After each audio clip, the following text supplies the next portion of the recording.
नमस्कार, स्वागत है आपका हमारे यूट्यूब चैनल में।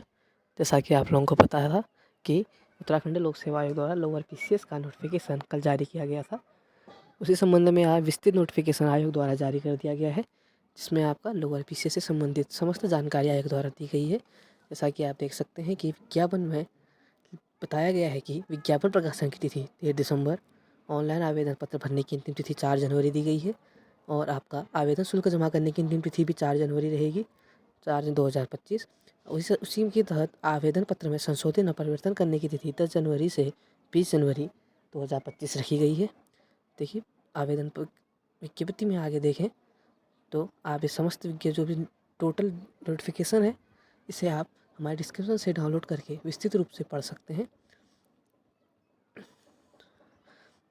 जैसा कि आयोग ने बताया कि उत्तराखंड लोक सेवा आयोग द्वारा सम्मिलित राज्य सिविल और अधीनस्थ सेवा परीक्षा 2024 के रिक्त पदों पर सीधी भर्ती के माध्यम से चयन हेतु ऑनलाइन आवेदन पत्र आवंटित किए गए हैं, जिसमें रिक्तियों के विवरण देखें तो इसमें कुल 113 पद दिए गए हैं। सम्मिलित राज्य सिविल और अधीनस्थ सेवा परीक्षा 2024 के अंतर्गत विभिन्न पदों हेतु रिक्तियों की संख्या कुल 113 है। रिक्तियों की संख्या घट बढ़ सकती है। आयोग ये भी कह रहा है कि इसमें भी घट या बढ़ सकती हैं। चलिए अब सभी रिक्तियों को देखें कि कौन कौन सी रिक्तियाँ आई हैं, उनमें कितने पद हैं। तो इसमें जो पहला पद है आपका, वह है नायब तहसीलदार विभाग रहेगा, राजस्व विभाग, जिसमें आपके कुल पद 36 हैं। अगला है आपका उप करापाल, जो आपके गृह विभाग में होता है, इसमें आपके 14 पद रहेंगे। अगला तीसरी वैकेंसी जो आपकी वो है पूर्ति निरीक्षक की, जिसमें टोटल पद हैं आपके 36। ये खाद्य नागरिक आपूर्ति एवं उपभोक्ता मामले में रहेगा। चौथा पद है आपका विपणन निरीक्षक, जिसके 6 पद हैं। यह भी आपका नागरिक खाद्य आपूर्ति विभाग में रहेगा। अगला जो वैकेंसी है आपकी वो रहेगी श्रम प्रवर्तन अधिकारी, जो श्रम विभाग में है, इसके टोटल 5 पद हैं। अगला है आपका आबकारी निरीक्षक, आबकारी विभाग में, इसके भी 5 पद दिए गए हैं। ज्येष्ठ गन्ना निरीक्षक विकास जो अगले पद है, उसमें आपका 2 पद है। उसी के तहत गन्ना विकास निरीक्षक में 6 पद, खंडशाली निरीक्षक में 3 पद, जो आपका गन्ना विकास एवं चीनी उद्योग विभाग के अंतर्गत आते हैं। ये कुल मिला के 113 पदों पर लोअर पीसीएस की उत्तराखंड लोक सेवा द्वारा वैकेंसी जारी की गई है। नोटिफिकेशन को आप विस्तार से डाउनलोड कर पढ़ सकते हैं। चलिए अब इनकी जानकारियाँ, शैक्षिक अहाता तथा वेतनमान तथा आयु सीमा के बारे में जानें। प्रथम जो पद नायब तहसीलदार का था, इसमें 36 पद थे। ये समूह गौ के अंतर्गत आता है तथा इसमें शैक्षिक अहाता की बात करें तो इसमें आपको भारत में विधि द्वारा स्थापित किसी विश्वविद्यालय से स्नातक उपाधि या भारत सरकार द्वारा उसके समकक्ष मान्यता प्राप्त कोई शैक्षिक अहाता होनी चाहिए। उसके बाद उपराज्य उप करापाल की बात करें तो इसमें आपकी कुल पद 14 रहेंगे। यह भी समूह के अंतर आता है। इसका मैं आपकी शैक्षिक अहाता की बात करें तो इसमें आपको भारत द्वारा विधि किसी भी स्थापित विश्वविद्यालय से स्नातक उपाधि, उसके अलावा देवनागरी लिपि में हिंदी का कार्यकारी ज्ञान होना आवश्यक है। इसमें आपकी ऊंचाई और का भी दिया गया है, जैसा देख सकते हैं। अन्य अनिवार्य अर्हता यथा शारीरिक दक्षता में पुरुषों के लिए आपका इसमें ऊंचाई 165 सेंटीमीटर, पर्वतीय क्षेत्रों के अभ्यर्थी 160 सेंटीमीटर, अनुसूचित जनजाति के लिए 157 सेंटीमीटर दी गई है। उसी में महिलाओं के लिए भी दी गई है, जिसमें 152 सेंटीमीटर, पर्वतीय क्षेत्र अनुसूचित जनजाति अभ्यर्थियों के लिए 147 सेंटीमीटर दी है तथा न्यूनतम वजन सिर्फ महिलाओं के लिए 45 किलोग्राम अनिवार्य दिखाया गया है तथा दृष्टि 6x6 की दी गई है। ये आपका उप करापाल के लिए दिए गए हैं। अगला पद है आपका पूर्ति निरीक्षक, जिसके भी 36 पद हैं। इसकी जो शैक्षिक अहाता की बात करें, यह आपकी किसी भी विश्वविद्यालय से स्नातक की उपाधि, इसके और देवनागरी लिपि में हिंदी भाषा का अच्छा ज्ञान मांगा गया है। अगली जो वैकेंसी है उस है आपकी विपणन निरीक्षक की, इसके 6 पद हैं और इसके लिए भी जो आपकी शैक्षिक अहाता की बात करेंगे वो भी वही है। आपको देवनागरी लिपि का अच्छा ज्ञान होना चाहिए तथा आपने किसी विश्वविद्यालय से स्नातक की उपाधि प्राप्त की होनी चाहिए। इसके बाद जो अगला क्वेश्चन है वो है श्रम प्रवर्तन अधिकारी, इसके 5 पद। इसमें भी आपको किसी भी विश्वविद्यालय से स्नातक की उपाधि होनी अनिवार्य है। अगली वैकेंसी आबकारी निरीक्षक है, जो 5 पद हैं। इसमें भी आपको किसी भी विश्वविद्यालय से स्नातक की उपाधि या उसके समकक्ष मान्यता प्राप्त उपाधि प्राप्त होनी चाहिए। इसके बाद जो इसी में आबकारी निरीक्षण में आपके साक्षक स्वास्थ्य अहाताएँ भी हैं, जैसे सामान्य अन्य वर्ग के लिए 177 सेंटीमीटर, महिलाओं के लिए 152 सेंटीमीटर ये आपकी ऊंचाई है और छाती सीने की माप भी दी गई है। जैसे पुरुषों अन्य अभ्यर्थियों के लिए 78.8 सेंटीमीटर, उसका फुलाए जाने के बाद 83.8 सेंटीमीटर। और उसके बाद आपका इस सब आप विस्तार से पढ़ सकते हैं जो जो इसमें दिया गया है। अगली वैकेंसी है आपकी ज्येष्ठ गन्ना निरीक्षक विकास निरीक्षक पद की, जो 2 पद हैं।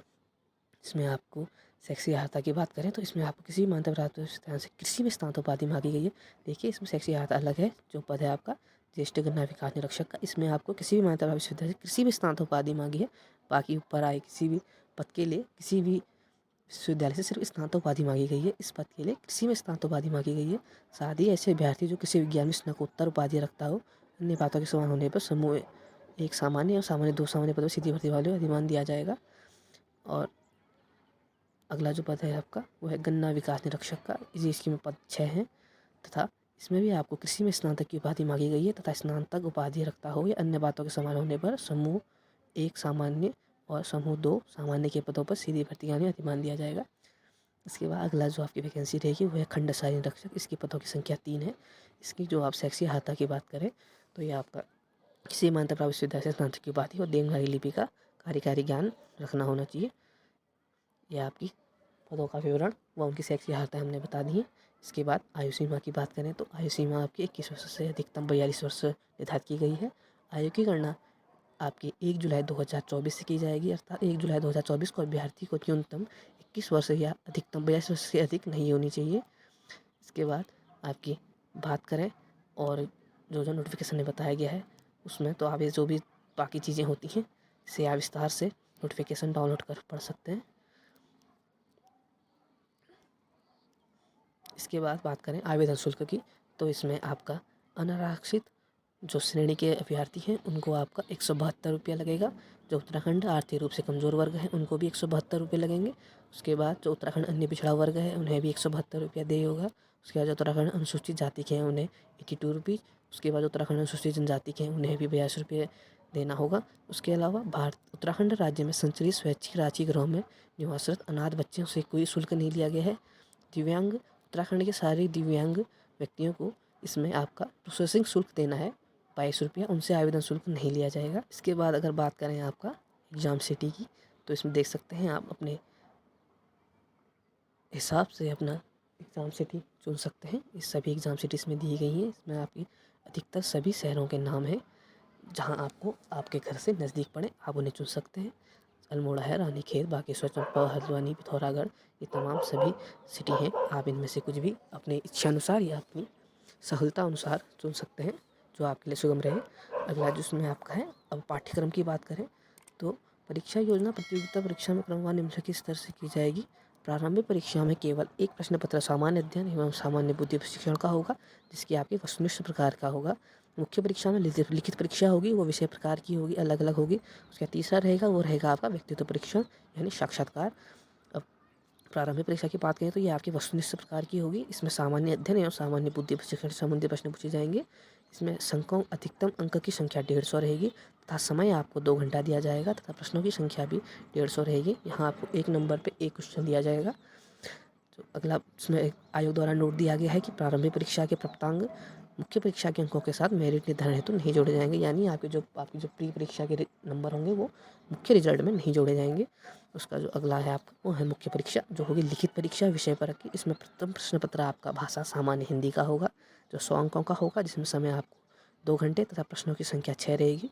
द्वितीय प्रश्न पत्र आपका निबंध का रहेगा जिसमें आपकी अंकों की संख्या भी 100 है तथा समय आपको 2 घंटा दिया जाएगा तथा प्रश्नों की संख्या 2 रहेगी। तृतीय प्रश्न पत्र आपका सामान्य अध्ययन प्रथम रहेगा जो आपका 200 अंकों का होगा तथा समय अवधि 3 घंटा होगी, प्रश्नों की संख्या 20 होगी। चतुर्थ प्रश्न पत्र आपका सामान्य अध्ययन द्वितीय, ये भी 200 अंकों का रहेगा तथा समय अवधि आपका 3 घंटा रहेगा तथा प्रश्नों की संख्या 20 रहेगी।